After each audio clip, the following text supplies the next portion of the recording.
Now, where is the money? So, hands up if you're earning some money from the music industry today, whether it's tutoring, whether it's playing gigs, okay, whether it's streaming revenue. Anyone getting significant streaming revenue? Yeah? Good stuff, bro. Nice. Well done. Cracking the code. What's your name? Irfan? Irfan? Okay. At the end of this, I have my Instagram. Would you send me a link to your music? I'd love to listen. I mean, I'd love to listen to everyone, but I really want to keep in touch with like musicians in India and upcoming, because I get a lot of podcast clients or something in Australia that need some music, and so I need more like, music in my inbox. Cool. So, as I said, I'm gonna again be very honest and say I don't know much about this topic. Am I earning a lot of money right now from it? No, okay? But I have a plan on how to earn, and that's all because of this man. So if I was you, I would take a photo or write down this guy's name. He is like today's guru on how to make it in independent music right now. So what is independent music? It's when you do it yourself, DIY musicians. We're not signing to record labels, we're not giving up creative control. We're taking ownership of our creative visions and doing it. So he has a book, that's the book I've been telling you about, How to Make It in the New Music Business. The best part, he wrote 2 editions, COVID happened, changed everything, and he's actually just so onto it that he just published his 3rd edition, which I just bought on Kindle.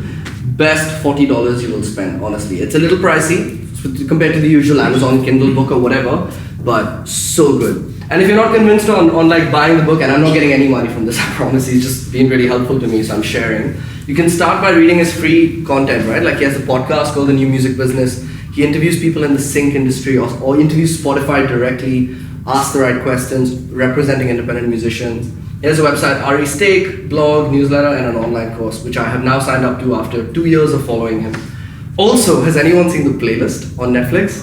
Did you like it? Yeah. So has no one else heard of it? No? It's the story of Spotify. And it's obviously a Swedish company, so it's actually done in Swedish, with subtitles and all that, of course. And it's such a good show. If you're interested in this topic of old music industry, transitioning to new music industry, 100% is the show to watch, okay? So I'm gonna quickly just talk about what's changed. What do I mean by today's music business, or as Ari Herstand calls it, the new music business, right? The old music business, I'm sure you guys know a lot of this stuff, but just putting it on the board, studios were expensive. It was not that easy to record a professional song, right? Distribution is controlled by record labels back then, right?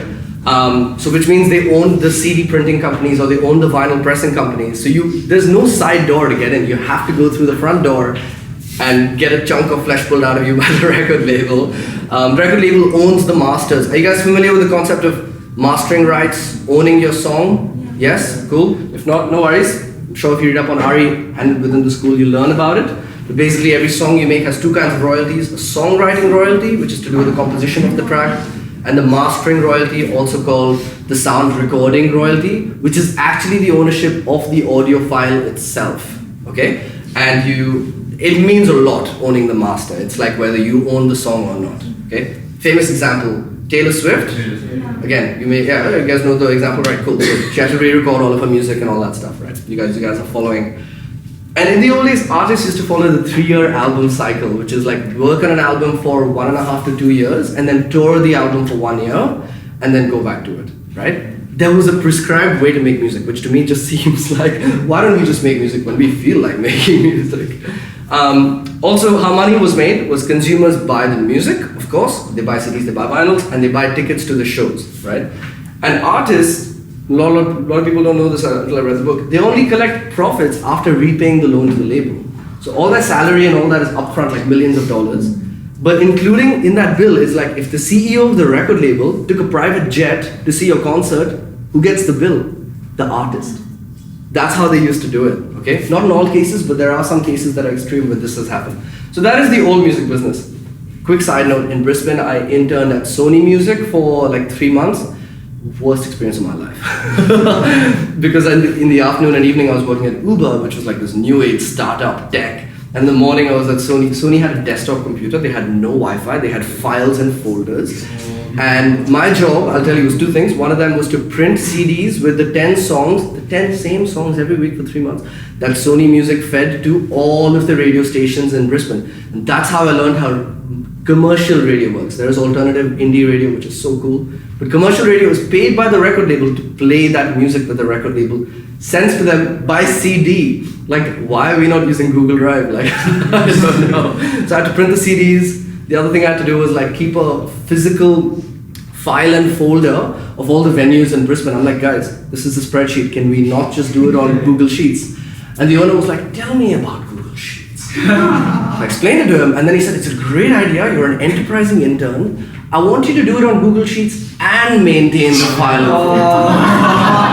I was like, can you hear yourself, man? And then in the afternoon, I got a Uber, and it was like ping pong table and high-speed Wi-Fi and MacBooks and just like everything's on Google Drive and efficient. It was like different worlds. So what year was that? What year was that? Oh yeah, good question. I was about 21, 22, so 6 years ago. Yeah, 2017. Of course, that's the Brisbane office. Brisbane's like a little like smaller town compared to like Sydney, Melbourne, where I'm sure they would have been more legit. But it still gives you an insight. They were doing the same things. They're printing CDs and all. Cool. And now we're in the new music business, right? Which is quite different. The studio, as you can see, is this, right? It's laptop affordable gear. Distribution is democratized. So as I said earlier, they own the CD and vinyl pressing companies. Today, have you heard of DistroKid? Yeah. Right? You guys are distributing music already, right? That's just an example. There's others that are even free that will just take a percentage of your royalties instead. So you pick whichever model works for you, but anyone can distribute music and get it to all the stores where everyone is listening, right? Artists can self-publish, this goes back to DistroKid and stuff, and own their masters. Big difference. Okay, now you can do whatever you want with the song. Whereas earlier you have to ask a man in a suit for permission to do anything, which is ridiculous. And today, listeners can listen to the music that they choose, that's really important, for free or next to free. Like free if you're okay with ads, obviously, and then not free if you want to pay $10 a month or whatever for no ads. That's led to the death of the album. People are listening to singles rather than entire albums. That's been a big trend. Everyone, this is pretty familiar stuff, yeah? Cool. I'm just kind of reiterating it. What is the death of the album again? Yeah, dude, good question. So back in the day, artists used to make music in album formats. Now, why did albums have like 10 to 12 songs in them? It's because that's the amount of audio that a vinyl could handle, okay? And then they'd flip it or whatever. So Dark Side of the Moon, Pink Floyd's, one of the most famous albums of all time. It's that duration because of the limitation of the medium, right? And so when we transitioned to digital, people were still doing it like that. And they were still making albums of about an hour of content and all that stuff. And even listeners were initially listening like that until, of course, a little thing called piracy struck. And people realized that they could just pick, they just want that one Pink Floyd song. They don't want this 10 songs because it's their choice. And that led to the death of the album. Or if you want to look at it in a more positive way, the rise of the single, which is where we are today. Yeah? So question for you, okay? Yeah. Listeners listen to music for free in the new music business, okay, but they pay to buy music in the old music business. So question, which is making more money? None. Huh? None? Ganda.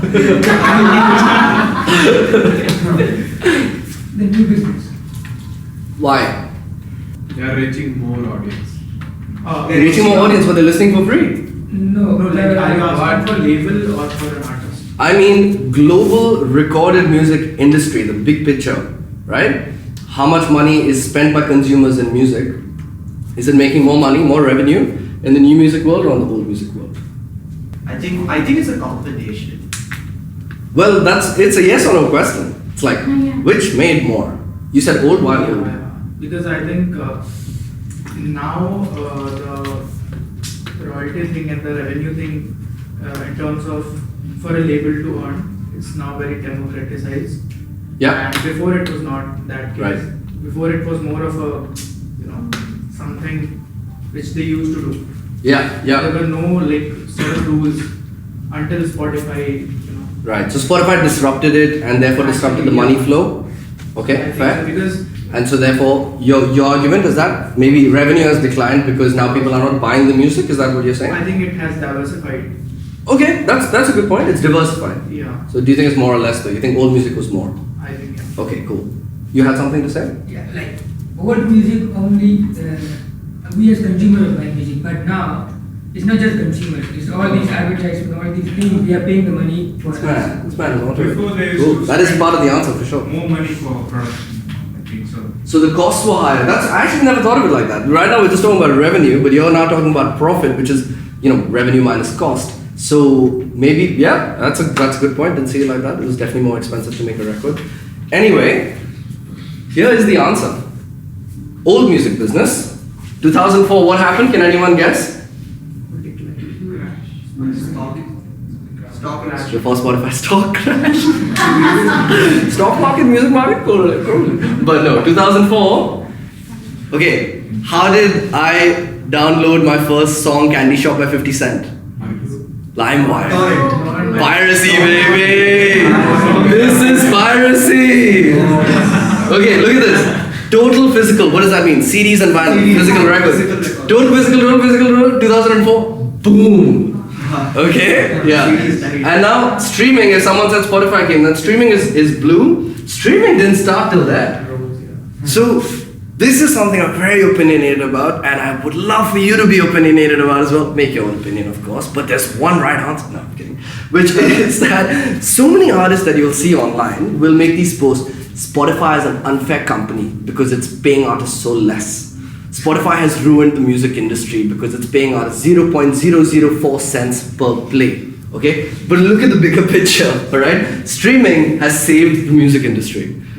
Physical went down, streaming went up because they needed a solution to piracy. If you watch the playlist on Netflix, it shows how it's a bunch of startup geeks in Sweden that realized that Pirate Bay was the way people wanted to listen to music. They wanted to just choose their songs. So they literally modeled Spotify off of piracy. And it was a really tough job to do all the legal stuff. You watch the show. And that's how streaming revenue has come in, okay?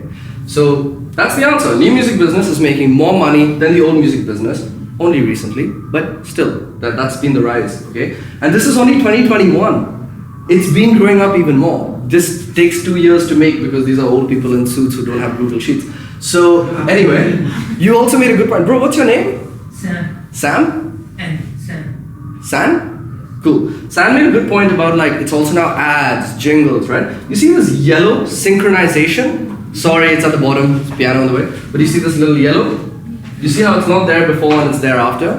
Yeah? So we're going to talk about that. Synchronization is the license that an ad or a TV show or a film pays an independent creator or a record label, whoever owns the master, for permission to use that music in movies, TV, podcasts and all of that sort of stuff. So that is a new part of the industry, okay? And there's one more part of the industry that's not being covered here, so actually this is way more. It's just that this doesn't cover this one aspect which is really important today, which I'll talk about.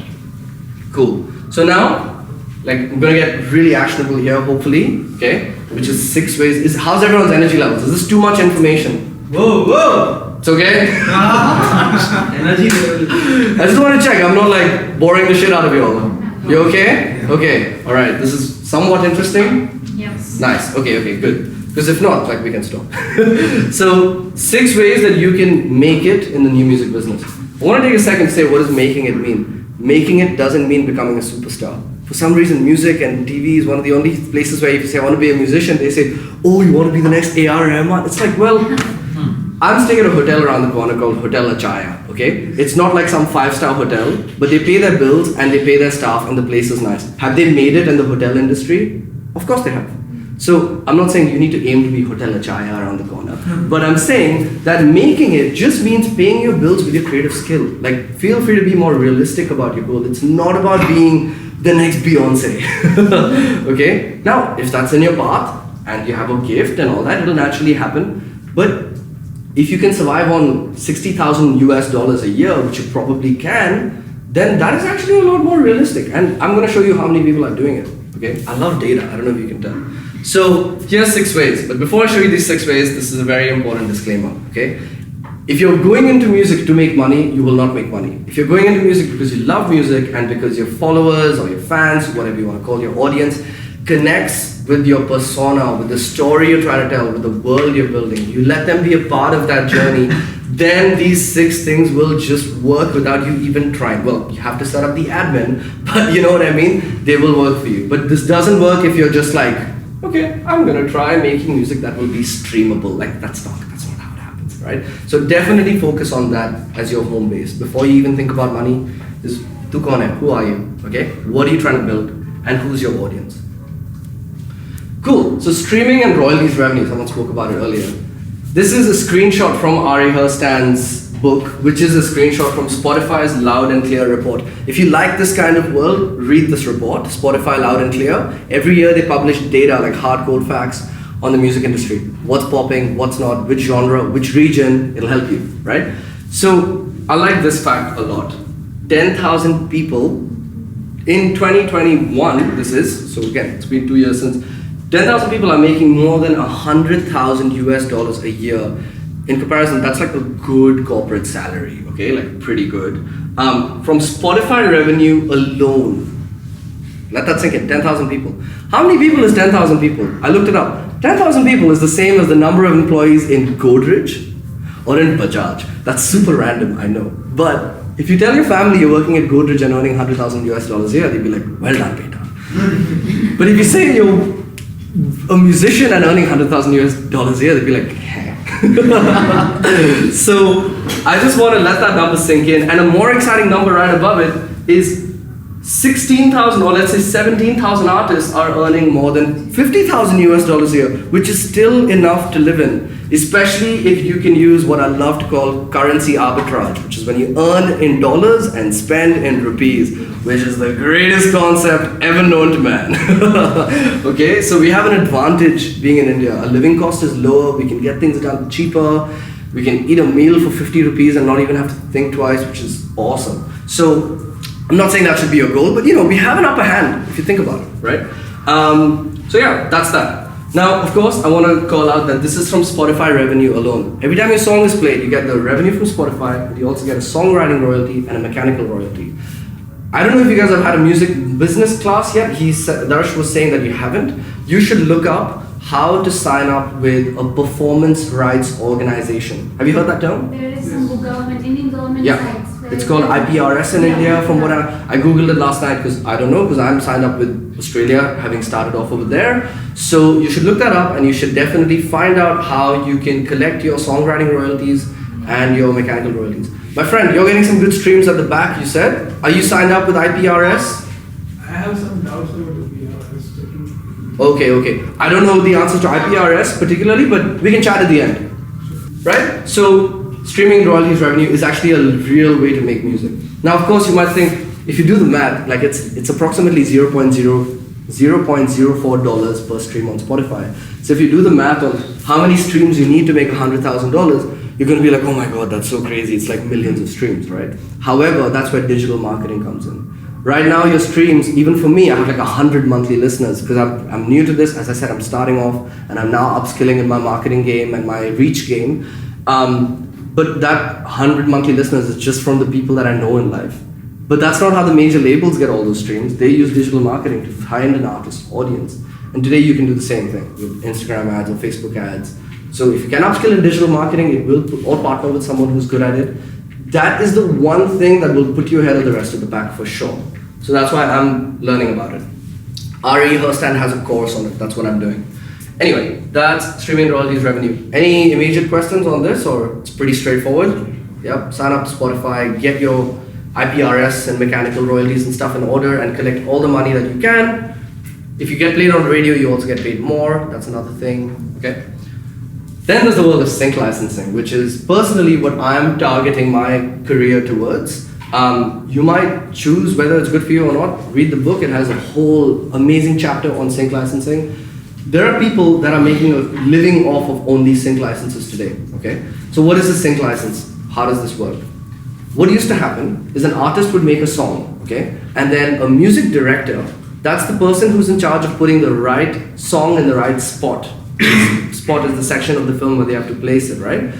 They would just contact the artist directly. They'd go on maybe Facebook back then, or maybe Instagram, and all that's when it just started. And they'd be like, oh cool, I like your song, can I use it on the spot? I'll give you a contract and I'll give you $10,000. And the artist would be like, great, happy days. And they'd use the song, and it would go on air, and then another artist in another part of the world would listen and be like, what the fuck? That song samples my guitar riff. I'm gonna sue the movie. Do you understand? Yeah.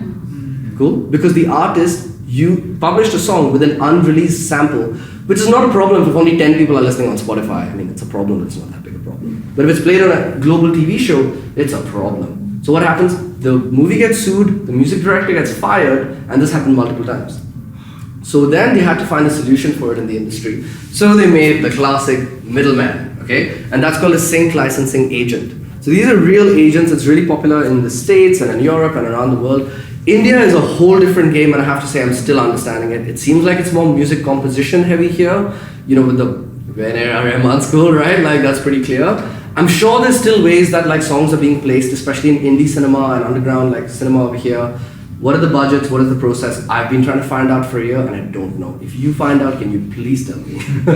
Okay? But the good news is that the dollars are abroad and you can make money in India and pitch abroad. Like nothing's stopping you from doing that. Okay? So the sync licensing agent, what he does is he or she, it's their job to find the right artist, right, that they want to work with, and then do that tough work to make sure that the artist has unreleased, like cleared samples in it, or fully original music, and that they own 200% of their music. What does 200% mean? 100% of the songwriting royalty and 100% of the mastering royalty. If you do that, then the sync licensing agent can directly pitch you to a supervisor, and the music supervisor knows that the song is cleared. So it solved the legal problem. Everyone following? Yeah. Cool. So approximately, if your song gets placed, you get 10,000 US dollars, but the agent keeps 50%. Okay, that's that. This is how the cookie crumbles. But 5,000 US dollars is still not bad, especially because you can pitch one song and get it placed multiple times. Skinny Love by Bon Iver is one of the most placed songs and ads of all time. There was a phase when it was just in every ad, so just think about how much money he made. It's a simple guitar and a vocal song, right? Beautiful song, but that's all it is. And yeah, that's the other good news. Movie producers will prefer to license you, San, over Bruce Springsteen, because Bruce Springsteen is going to ask for a crazy amount of money, and you might be okay with 10,000 US dollars. So they actually like to break talent or like put a spotlight on new talent. Cool. Any questions on this one? Pretty clear? Cool. So that's the sync world. Then there is this world, and as I said, this is the world that's not covered in, the graph I showed you of like the new music industry and all that stuff. It doesn't talk about artist crowdfunding. So just because we're in a world where fans won't buy your music, doesn't mean that they won't back you, the artist, okay? The previous generation, boomers as we like to call them, they valued things, they valued ownership, but we value experiences because we like just experiences, and we're happy to pay towards the person who's providing that experience, okay? So yeah, some people think of it as begging, asking for money online. And initially I had a lot of doubt before I put myself out there and I asked people to buy me a beer. My thing got cut off, but it's a casual artist crowdfunding thing I have. But I learned very quickly that if I'm honest and authentic about it, telling people that like, hey, I'm like a founder making a startup. I'm not making revenue yet, but I will. In the meantime, if you want to help me on my journey, or if I give you some joy, then I would love if you buy me a beer. If you put it right, people are so happy to buy. So I want to be really transparent with you, okay? I have earned so far $15 from streaming revenue. I've earned $30 from songwriting royalty revenue because my music is being played on some radio stations in Australia. So I've earned $45 in the last 2 years, okay? But I've earned $3,000 from artist crowdfunding, from just people wanting to help and back me, 60 supporters. So that's something that is like a real thing these days. And I know you might think maybe in India that mentality is not there as much as abroad, but I think it is starting to change, and things like UPI payments and stuff in India are making it a lot easier as well. So actually India has an advantage because it's so much easier than over there. You have to pull out an international credit card, and it's like, in India, no one's backing me from India because they're like, bro, can I just GPay you? And then it's not as like casual. Anyway, all good on that? Yeah. All right, we're nearly at the end, guys. You've hung out with me for a while, and I appreciate that. Hope I'm not taking too much of your time. The fourth one is live shows, and the new one is live streaming, right? This is a whole new world. And I know some of you may think like live streaming, just not as good as a real gig, and I have to agree, okay? However, it is a thing that is happening, and it's a new part of the industry, especially post-COVID. I won't talk about how live shows work because everybody gets the point. You buy a ticket, you see a show, you have a good time, right? But live streaming, there is so much happening. And this stat is really cool. You know Twitch? Yes. Yes. Anyone done some live streaming here? I do gaming on Oh yeah, exactly. But then I know a lot of music producers and even artists who stream on Twitch, and I've been like watching the stream since like 2020, and yeah, cool. And I've like followed them since like COVID happened. Nice. Like I've watched them grow. Yeah, like, cool. You know. So you get to know them. You get to watch their screen while they produce. Or also like I know like one person who does like live looping. Yeah, cool. So like performances online. Yeah. So this is it's become a big thing. And actually, go on. You have something to say? No, I'm just saying, yeah. You agree? Like, nice, I like it. But yeah, what's really cool about it is you're getting to know the artist a lot more. It's not just about watching them perform. It's kind of like you're in their living room or in their studio space with them, and that can be quite intimate and special. So when you start to get a following, it's about like tiered engagement, right? Like maybe only your top few fans might like to be with you in the living room, whereas someone who streamed you once on Spotify won't. But if you just get 183 of those people, which that's a size, you can imagine that number. It's not millions of streams, it's 180 people, hang on. Then you can earn on average $50,000 per year on Twitch, right? That's the stat. So I'm not saying do all of these, but this is an idea. Yash? But it kind of also depends upon how many views you're getting every Twitch, right? For sure. This is not the starting of the strategy, right? The starting is maybe like making a personal brand, getting some engagement around it, being authentic online, sharing your story. And then if you want to try live streaming, give it a go. It's not going to be an overnight success. Do it for some time, nurture your audience, and they might just stick around. Because if you read the book, there are so many examples. I don't have like a good stat like 10,000 people, but there are so many artists that are making a lot of money. Even this 40-year-old couple that used to just busk on the street, like play on the street, and they now are live streaming and they're earning $40,000 per year. Just like a mom and dad couple, which is so cool. So yeah, that's that. Also, live stream apps have got a lot more friendly with this because this is where everyone went during COVID. So they have add-ons like you can tip in real time, you can buy their merch in real time, merchandise. We're going to talk about that next. It is really the secret sauce. Korean and Japanese entertainment. Oh my god. Mostly on that. Yeah. The whole like BTS movement, all that stuff. And yeah, this is so obvious, right? Like fans are more likely to tip you while they're engaging with you, rather than if they see an Instagram post, they're like, why should I buy this guy a beer? Bloody get a job, So that's that. And yes, oh my god, speaking of like being in India but connected to the whole music world, this is probably the best part. You never know if your fans are in New York or if your fans are in London or some village somewhere. And so you can actually find them, engage with them, nurture them, and your reach widens more than the show you did down the road in Arumbakam, which is still great. But like this opens you up to a whole new pin code, right? Cool. Nearly at the end, fifth one is merch. And initially, I know it might seem like a little like, buy my t-shirt, like, put me on your, like, it seems like a little excessive, and I totally get that. But what I've learned is, like, it starts with building this artist world. It doesn't start with merch, right? Read the book, it'll help you with it. Artist world, what is your story? What are you building? And then merch really is the secret sauce. My God, the money that merch makes is crazy. And it's that same concept of fans want to engage with you while they're with you. So if you go to a concert, like this is a cool stat. If 200 people show up, this is a merch tracking platform. So they have big data about merch. It's not just like one example, right? So at venues show that if 200 people show up, you're going to make $730 in merch. Now the club might only pay you $500, but that is like it like doubled your income overnight, for that gig. So that's really cool. Why I showed this photo is because this is the usual like rock star merch, buy my Led Zepp t-shirt at the Led Zepp concert. And if you don't want to be that upfront, and even if you don't want to be a live performer, which I'm still questioning because I have a fear of performing, but I'm going to try to face that. There's this new world happening as well. There's an online music producer. He's like a hip hop producer. He's called Beautiful Beats. You should totally check him out if you're a producer. He makes really nice content and like very helpful, classy. And he just has this one simple hoodie. And he spoke about how his hoodie is like selling heaps because it's so simple. It's not all like me, and I like that about it. It's just like elegant, simple, and he's an online producer. He's not doing live shows, but he has a drop shipping website on Shopify on the link in the bio, and people are buying, and it's like 4,500 rupees for a hoodie, so you can buy it if you really like him, and he has 100,000 followers, so like some people are going to convert and buy it, right? Isn't he a YouTuber? Yeah, he's a bit of both, exactly. I mean, Instagram or YouTube, it's like people are on few platforms. But this is the main thing. There's an art to selling, especially now we're talking about the gigs. If you just put up your merch and you do a show and then you leave and you're like, no one bought my merch. It's like, well, you need a dedicated person there. How to sell the merch? How do you talk about the merch on stage? What does that merch mean to you? What's the story of it? So that's a whole other art. But there's details on that in the book.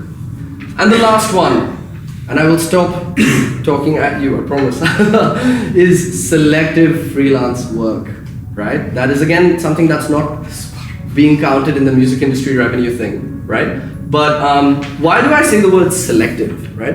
When you build your personal brand and you're doing all of these things and you have more for portfolio, you can leverage who you want to work with, right? You don't just have to take any inbound that comes in and says, will you edit my podcast for 20 rupees? And you can say no. You can be like, look, this is my work, this is what I've done, and this is how much my time is worth. And you can filter out people and only choose work that genuinely gives you joy and genuinely values your time, right? So I'm not there yet. That's a place that I want to get to for sure. Right now I'm kind of saying no to freelance work to just invest in like this music thing and try to make it with the other 5 revenue streams.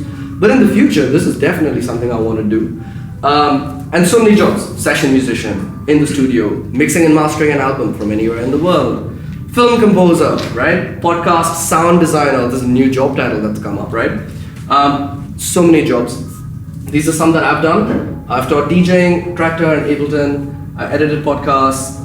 This was the coolest job I had. I wrote a blog for a music production school that I was studying with from the back of my van. So I was earning US dollars while living in Australia. Again, a better currency. So that was really, really nice. And I just got a call from someone who wants me to design the sounds for like a chocolate tour experience in Mahabaleshwar in May. So random. But I want to point out I wouldn't have got any of this stuff, including this, if I wasn't like showing up online on social media and being my honest, authentic self. Like not trying to be some fake, just bringing myself to it. I'm not saying everyone here needs to do that, but you need to think about some way that you can put yourself out there so that these kinds of cool jobs come at you, okay? This is my friend Daniel Mamba Odoy. If you ever want to learn about personal brand or smartphone storytelling, I've learned so much from him and he is really, really good at what he does. I just wanted to give him a little plug if you found that you want help with that. Anyway, that's that. I just want to stop and say, I'd love some feedback. Was that music business section helpful at all? Yeah? Nice. It gives you some clarity. It's fairly actionable as well, I hope. Not something that's too don't know how to do it. That's good. So I mean, yeah, I'd love to wrap up and then just hang out and Q&A or go through the bag again, whatever you want to do. But the takeaways is that there's never been a better time to make music because of the new music business happening right now. Think about your skills, think about how you can double down on your strengths and collaborate or upskill on your weaknesses. And it's completely okay to have them. Mine are live performance and mixing, mastering, and digital marketing. And I'm working on those. You might have a different skill set. Stay minimal. That's my one little takeaway from this whole thing is stay minimal, because then you can just throw your stuff in a bag and you can say yes to that friend who says, do you want to jam on the beach on the weekend, or you want to just have a solo trip or whatever, right? Carry less is more, and the constraints will help your creativity. I come up with really intricate melodies because I don't have a big keyboard. I have to think about okay, I'm at the end, then octave up and then down, and you know what I mean? It's good fun. Yeah, before anything else about money, focus on tu kaun hai, who are you? Build a strong artist persona so you can build a deep relationship with a few fans. It's not about having 10,000 followers on Instagram, because if no one's going to buy tickets to your shows, it means nothing, right? It's about having 2,500 people that are really deeply engaged and may actually become paid fans, right? And my last plug, because everything I said in that last section was from this book. So learn about the new music business by learning from Ari Herstand. And yeah, thank you so much, guys. Really, really appreciate you sitting through that. And yeah, this is my first time giving something like this. I was quite nervous coming in, but you guys made it a lot easier. Thanks, man, for the help. Both of you helped a lot. And I just want to say, if you have a creative hustle, most of you will be making music, I guess, which is the most exciting thing for me. Please connect with me. You can open Google Lens or whatever and scan that, or write it down on Instagram. Send me your music. I get requests really randomly from clients of all kinds of pay grades that say they need music for something and they heard about me or something, and my music's not always the best fit because it's just not the best fit for that. But you might have music that fits better, so I can just pass you along, and I'd be so happy to help you on your journeys and giving opportunities wherever I can. Also, if you have any questions on production, mixing, mastering, or like that whole geeky journey that I'm going on, like, let's be friends, let's stay connected. I want to learn from you as well. I don't know everything.